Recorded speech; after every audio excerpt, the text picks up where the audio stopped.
Assalamualaikum warahmatullahi wabarakatuh. Selamat pagi Ananda. Semoga semuanya dalam keadaan sehat ya. Hari ini kita masuk ke bab baru, yaitu tentang tata surya. Pernah mendengar istilah dari tata surya? Nah, singkatnya adalah tata surya itu tempat planet atau tempat bumi itu berada ya. Kita kan sekarang tinggal di bumi. Nah, di angkasa itu terdapat bermiliar-miliar bintang. Bintang-bintang tersebut saling berkelompok dan membentuk suatu putaran besar yang bernama galaksi. Selain itu, di dalam galaksi juga terdapat gas dan debu. Salah satu contoh galaksi adalah galaksi Bima Sakti atau galaksi Milky Way. Di galaksi ini terdapat sistem tata surya yang di dalamnya terdapat planet bumi tempat kita tinggal sekarang ini dan matahari yang merupakan salah satu bintang dari galaksi ini. Jadi tata surya adalah kumpulan benda langit yang terdiri atas sebuah bintang yang disebut dengan matahari sebagai pusat dan semua objek yang terikat oleh gaya gravitasinya. Ada 8 planet termasuk bumi beserta satelitnya, serta asteroid, komet, dan meteorit. Jadi peta konsepnya, tata surya itu ada planet, ada meteorit, ada asteroid, matahari, komet, dan satelit. Nah, tata surya itu juga ada hukum 1 dan hukum 2 ya, hukum Kepler namanya. Hukum Kepler dan hukum gravitasi. Nanti planet itu ada beberapa bahasan lagi. Itu ada 8 planet dari Merkurius, Venus, Bumi, Mars, Jupiter, Saturnus, Uranus, dan Neptunus.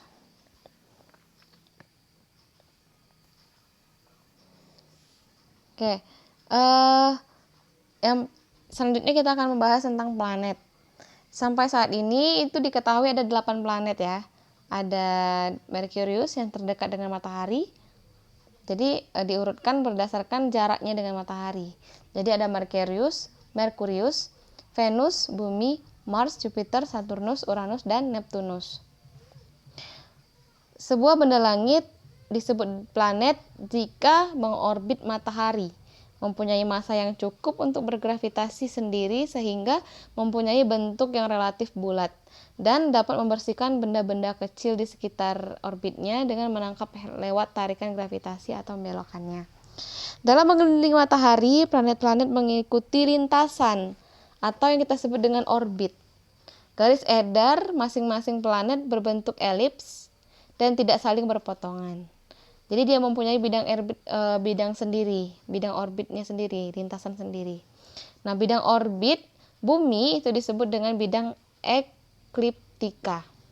Peredaran planet-planet mengelilingi matahari pada orbitnya kita sebut dengan revolusi. Sedangkan waktu yang diperlukan untuk planet bergerak mengelilingi matahari disebut dengan kala revolusi. Selain berevolusi, ternyata planet-planet juga melakukan rotasi, yaitu berputar pada porosnya. Waktu yang diperlukan untuk planet tersebut bergerak pada porosnya disebut dengan kala rotasi. Semua planet melakukan revolusi berlawanan dengan arah jarum jam. Klasifikasi planet-planet di tata surya ada planet dalam dan ada planet luar. Planet dalam itu ada Merkurius, Venus, Bumi, dan Mars. Sedangkan planet luar itu ada Jupiter, Saturnus, Uranus, dan Neptunus. Merkurius itu planet yang jaraknya paling dekat dengan matahari. Jadi Merkurius ini susah untuk diamati. Yang kedua ada Venus. Planet ini merupakan benda langit paling terang yang dapat dilihat manusia selain matahari dan bulan. Venus itu juga yang paling dekat dengan bumi, mempunyai atmosfer yang tebal, dan arah rotasi Venus itu berbeda dengan planet lainnya, yaitu dia searah jarum jam. Planet ketiga adalah planet ketiga yang berada di dekat matahari adalah bumi, tempat kita tinggal sekarang. Kalau misalnya kita berada di bulan, kita akan melihat fase-fase bumi yang tampak seperti fase-fase bulan jika dilihat dari bumi. Namun, karena ukuran bumi itu lebih besar daripada bulan, sehingga pantulan cahaya matahari dari bumi yang sampai ke bulan jauh lebih terang dibandingkan dengan pantulan cahaya matahari dari bulan yang sampai ke bumi. Sepanjang yang kita ketahui hingga kini, hanya di bumi yang terdapat kehidupan di tata surya ini. Nah, sedangkan kalau planet luar itu ada Jupiter, Saturnus, Uranus, dan Neptunus. Jupiter itu merupakan planet yang paling besar di tata surya. Kalau planet bercincin itu planet Saturnus. Kalau kita mengamati dengan teleskop, kita tuh bisa melihat cincin yang melingkari planet ini. Untuk mengamati planet Uranus, itu kita juga membutuhkan teleskop ya, karena dia jaraknya jauh dari bumi. Jaraknya sudah jauh dari bumi.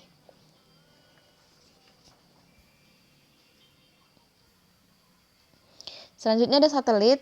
Satelit itu adalah benda langit yang beredar mengelilingi planet atau disebut sebagai pengiring planet.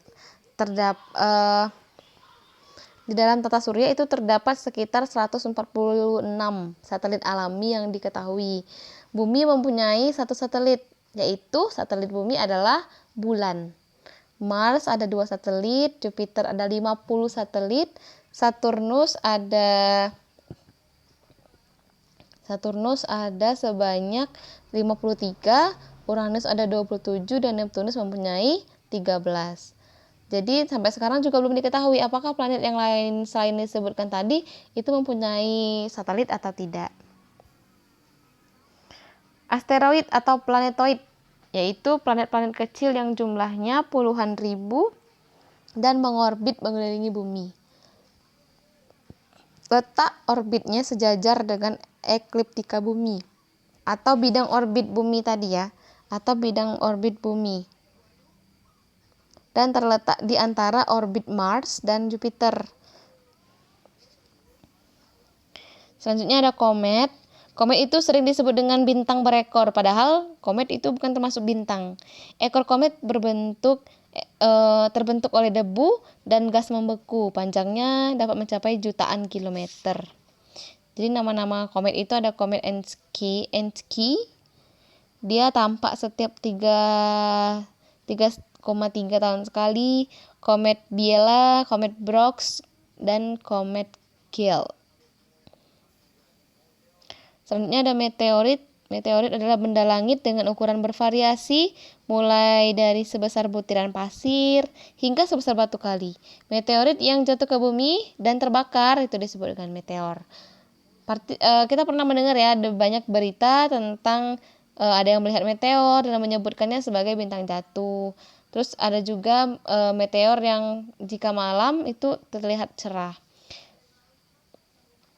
Beberapa meteor yang jatuh ke bumi berukuran sangat besar, sehingga materinya tidak habis terbakar di atmosfer. Bagian meteor yang sampai ke permukaan bumi ini disebut dengan meteorit. Ada yang berukurannya besar dan masanya puluhan ton. Ya, jadi silakan dibaca juga di buku untuk bab 11 ini, karena ini merupakan sifatnya bersifat hafalan ya, jadi tolong dipahami juga. Apabila ada yang ingin ditanyakan, silakan japri di WhatsApp Ustazah. Saya akhiri, semoga kalian mengerti apa yang kita pelajari pada hari ini. Assalamualaikum warahmatullahi wabarakatuh.